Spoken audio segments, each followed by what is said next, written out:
Recently Sandeep Maheshwari और doctor Vivek Bindra के बीच एक बहुत बड़ी कंट्रोवर्सी चल रही है यूट्यूब में, जो कि शुरुआत हुई थी संदीप माहेश्वरी सर के एक वीडियो डालने से, जिसमें उन्होंने एक टाइटल दिया था बिग स्कैम एक्सपोज्ड।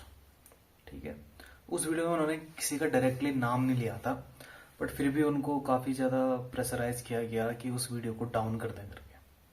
ठीक है, उसके बाद उनके द्वारा कई कम्युनिटी पोस्ट शेयर किए गए जिसमें उन्होंने नाम रिवील कर दिया था डॉक्टर विवेक बिंद्रा का। और कल की वीडियो में उन्होंने डॉक्टर विवेक बिंद्रा ने लाइव आके बहुत सारे क्रॉस क्वेश्चन किए संदीप माहेश्वरी सर के ऊपर। वैसे मैं संदीप माहेश्वरी सर को बहुत एडमायर करता हूँ, बट वीडियो में अगर मैं उनके आगे सर न लगाऊं तो ये मत समझना कि मैं उनकी रिस्पेक्ट नहीं करता हूँ।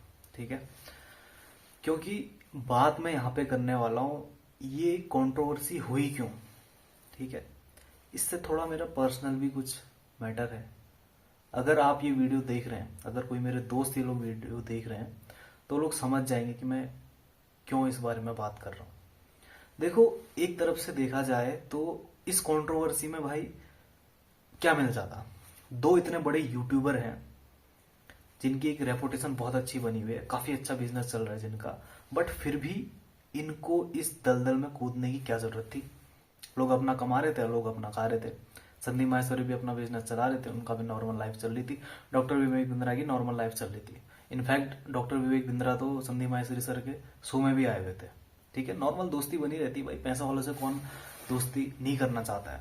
बट यहाँ पे स्टैंड देखो, ये पता है क्या हुआ है, ये जो हमें दिख रहा है ना, इतना बड़ा स्कैम, इतनी बड़ी कंट्रोवर्सी दिख रही है, ये होना ही था।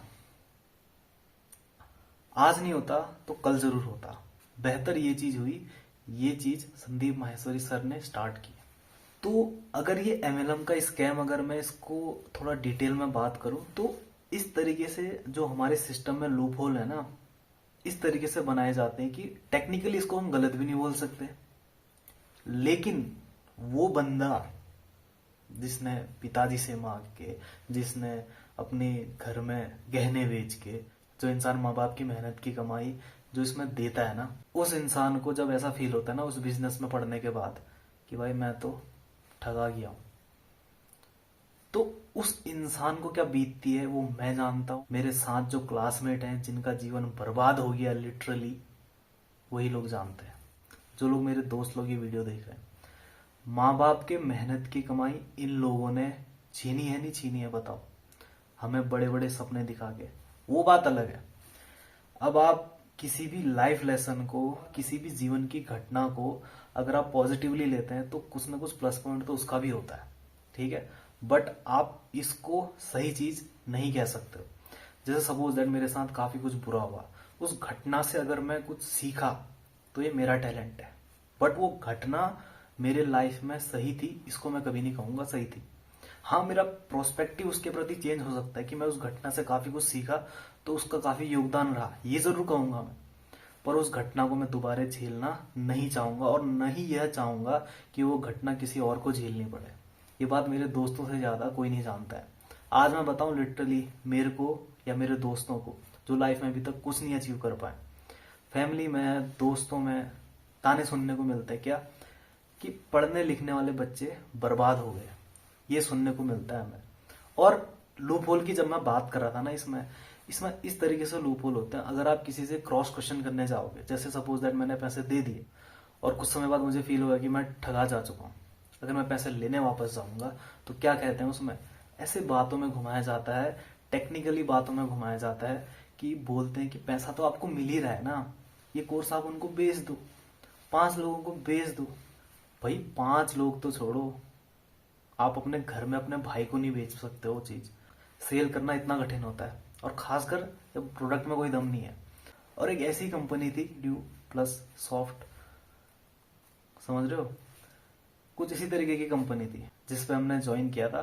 और ऐसी हजारों कंपनी है, और इसमें पता है क्या होता है, इसमें जो टॉप की लैग होती है ना, जैसे सेंटर में कोई बंदा है, सेंटर में जो बंदा है उसके नीचे जितने भी बंदे जुड़ेंगे उसको उनका कमीशन मिलते रहेगा। ठीक है, पर उसके बाद जितनी भी लेग स्टार्ट होंगी, क्या उसके नीचे उतने ही अंडर आएंगे जितने इस टॉप वाले बंदे के नीचे आए थे। पॉसिबल नहीं है ना। तो इसीलिए संदीप माहेश्वरी सर ने अपनी एक वीडियो में भी बोला था कि जो टॉप में उनको तो फायदा होता है, नो डाउट, और उन्हीं का ग्लोरिफिकेशन करके इन नए बंदे जोड़ते जाते हैं और जो इस चंगुल में फंस जाते हैं, गलत बात नहीं बोलते। मतलब ये जो बिजनेस मॉडल है ना, ये टेक्निकली सही होते हुए भी बहुत गलत है। कैसे? ये उन लोगों को समझ में आता है जो नीचे वाली लेग में जुड़ते हैं और वही सपने देखते हैं जो टॉप वाला बंदा उन्हें दिखाता है। और ये पॉसिबल नहीं कि हजार लाखों लेग में कोई इंसान नया ज्वाइन करे और वो पहले वाले के जैसा प्रॉफिट कमा सके, ये पॉसिबल ही नहीं है। तो यहाँ पे आपको क्या लगता है संदीप माहेश्वरी सर ने क्यों नहीं इनवाइट किया होगा? क्योंकि पता है बातों बातों में घुमा देंगे भाई, टेक्निकली कोई यहाँ पे गलत नहीं रहता है। पर पता है ये क्यों होना था, ये इतना बड़ा स्कैम एक्सपोज क्यों होना था? जिन लोगों ने इस तरीके के जितने भी अदर जो कंपनियां हैं, गरीब और मध्यम परिवार के लोग जिनका पैसा इस स्कीम में जा चुका था, और जब ये लेने के लिए जाते थे तो इतना इनको बातों में घुमाया जाता था, फिर भी ये पैसे ले नहीं पाते थे, तो अंदर से एक आह निकलती थी। तो जब ऐसी चीज होती थी ना, कोई इंसान फ्रॉड के लिए रिपोर्ट करने भी जाए तो संविधान की गाइडलाइन के अनुसार है भाई, वो हमने पैसे दिए, उसमें काम करना पड़ता है। तो ये इतनी टेक्निकली इतनी कॉम्प्लिकेशन होती है ना इसको रिपोर्ट करने में कि इसको रिपोर्ट भी नहीं कर पाते हैं। इसमें पता होता क्या, पहले आपको क्या बोल के बुलाएंगे, पहले आपको ये बोल के बुलाएंगे कि आपको भाई कुछ नहीं करना है, दिन का आधा घंटा भी दे दो ना, तो आप जो है इतने साल के जो है, इसमें पता प्लान करके बताते हैं, कैलकुलेट करके बताते हैं। अगर आपने एक बंदा भी जोड़ा, एक बंदा किसी न किसी इंसान को तो जोड़ेगा ना, तो एक बंदे ने एक को जोड़ा, एक बंदे ने भले दो को जोड़ दिया, तो ये दो जोड़ के आपके पास इतने पैसे आएंगे, और मंथली कैलकुलेशन होता है इनका, तो मतलब इस हिसाब से आप 12 महीने में लखपति बन जाएंगे। पूरा कैलकुलेटेड रहता है भाई, ऑन द पेपर रहता है। ऐसा लगेगा कि यार ऑन पेपर में तो मैं करोड़पति बन जाऊंगा 2 साल में या 5 साल में। तो इस तरीके से कैलकुलेशन होता है और दिखाया क्या जाता है, तो ज्यादा नहीं है, आधे घंटे काम करना पड़ता है पहले शुरुआत में, पार्ट टाइम भी कर सकते हो। लेकिन जब बिजनेस में घुसते हैं तब पता लगता है कि आंख कान नाक नाखून सब जब रगड़ के ना, तब भी जो है पॉसिबल नहीं हो पाता है। इतनी ज्यादा मेहनत करनी पड़ती है, इतनी ज्यादा घिसाई करनी पड़ती है, और घिसाई करने के बाद भी पैसा किसके पास जाता है? टॉप वाले के पास।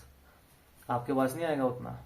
जो करोड़पति बनने के लिए आप मेहनत कर रहे हो ना, आप नहीं बन रहे हो करोड़पति, ऊपर वाला बन रहा है करोड़पति। इस बात को बाहर आना ही था, और अच्छा हुआ कि इतने बड़े लेवल पे बाहर आई है। जितने भी मध्यम और गरीब परिवार के लोग थे ना, उनकी बद्दुआ लगी है इस बिजनेस मॉडल को, तभी जो है इतने बड़े लेवल पे बाहर आई है। वीडियो देख रहे हैं ना, जिनको पता है एथिकली कि हाँ भाई इसमें ऐसा होता है, जितनी ये चीज ग्लोरीफाई करके दिखाई जाती है एक्चुअल में उतना नहीं होता है। अगर आप फिर भी मेरी बात को मॉरली सही नहीं मान रहे हो ना, तो करते रहो भाई, एक दिन यही चीज तुम्हारे अंदर फट के बाहर आएगी।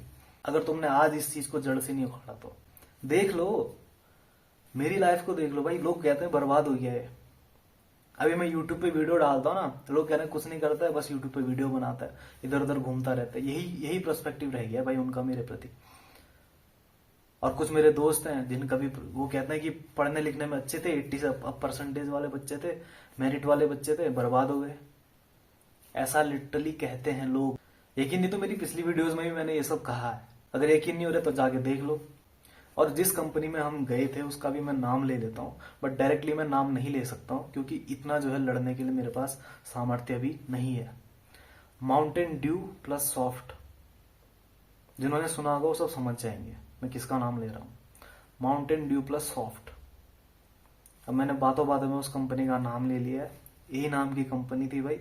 और इस कंपनी ने भाई मेरे जो सर्कल के लोग थे, जितने भी मेरे सर्कल के लोग थे, उन सबको लिटरली बर्बाद करके छोड़ा है भाई। जिस ग्रेजुएशन को हम 2018 में कंप्लीट कर चुके होते अपने 12th के बाद, वहीं इन्होंने 12th के बाद जो नए नए कॉलेज में जाते हैं ना बच्चे, उन्हीं को पकड़ के इतना मतलब ब्रेन वॉश किया कि भाई हमसे हमारी पढ़ाई छुटवा दी।